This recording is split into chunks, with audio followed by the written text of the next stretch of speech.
I'm getting ready to dye doublette paper for poppies today, and this is my setup.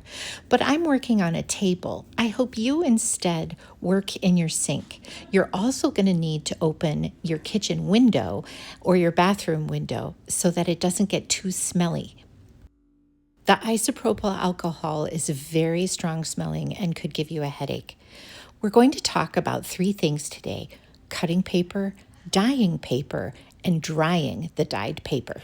Hey, it's snowy outside. It is the perfect day for us to work with some color indoors and get ready to make these awesome poppies. The dye that you use is going to come from the paper itself and from 91% isopropyl alcohol. You can use a different percentage, but I would use more alcohol to water. We're going to be using half and half.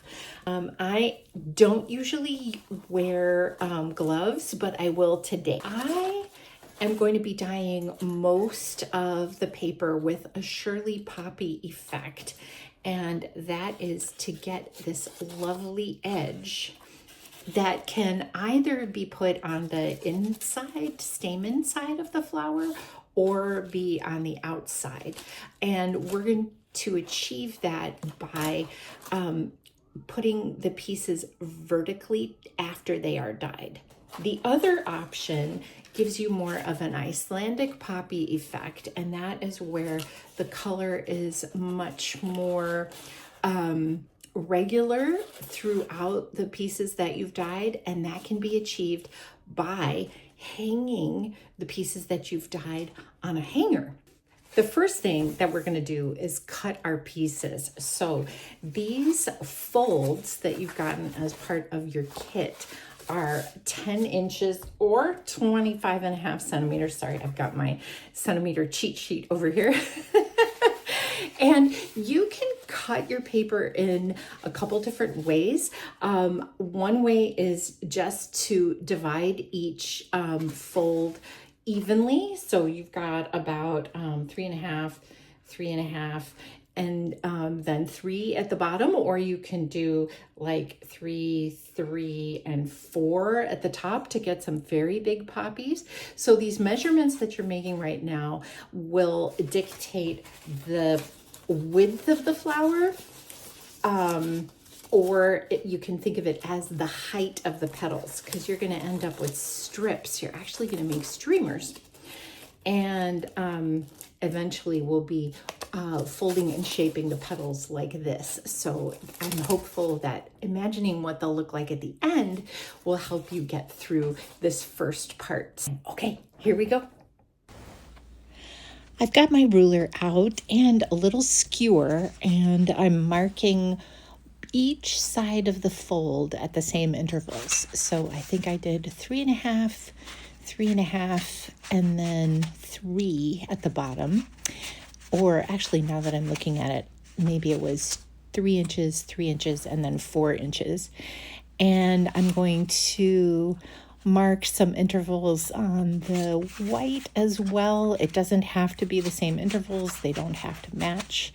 But I recommend that you slice your fold into 3 pieces of different sizes. Today we're going to be dyeing white as well as 2 different main colors. In your kit, you're going to get 1 main color.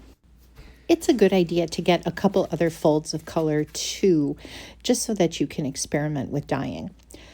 Right now, I'm dipping my white pieces into a solution of half isopropyl alcohol and half warm water. I'm not using fancy bottled water. That bottle just holds some warm water from my tap.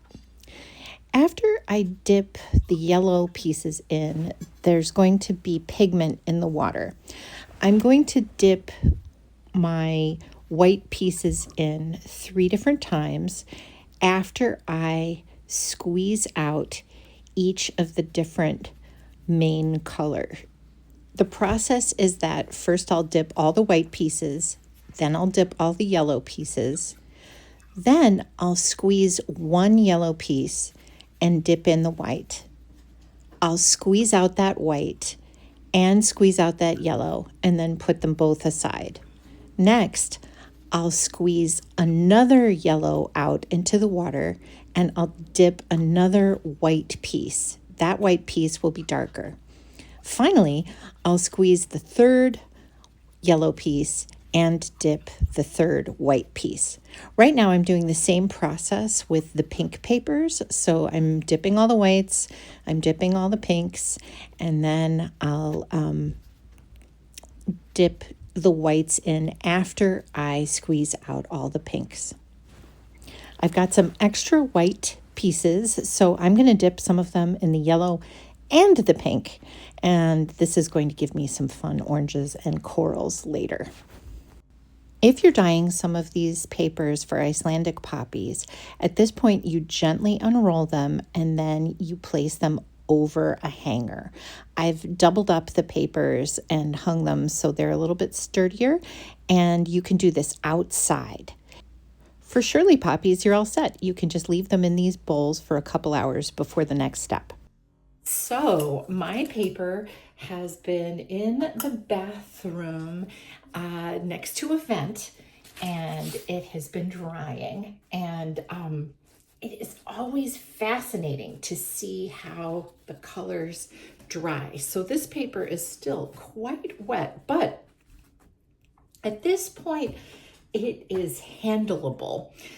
So I am loosening the crepe paper from the folds that it came in, because as you recall, I just took the paper and cut it up. I didn't unfold it or anything, but it'll take a really long time to dry if we leave it in those folds. So what I like to do is let it sit for a couple hours, and then I loosen it up by unrolling the folds and then very lightly folding them back up. Now, if you've let the paper sit for a while and the paper has become dry, you'll notice that it has along the upper edge a little excess pigment. So if that's the case, make sure you keep that edge up. You are making the Shirley style poppies. You're going to be doing this. You're going to be loosening up the folds, and here I have them sort of next to similar colored packets of paper. But if you're making the Icelandic poppies, you don't need to do anything because you have already taken your paper like this and put it on a hanger. You don't need to do anything with it. And I'm going to go put all of these back in the bathroom near the vent, and I'll update you on how they're drying soon.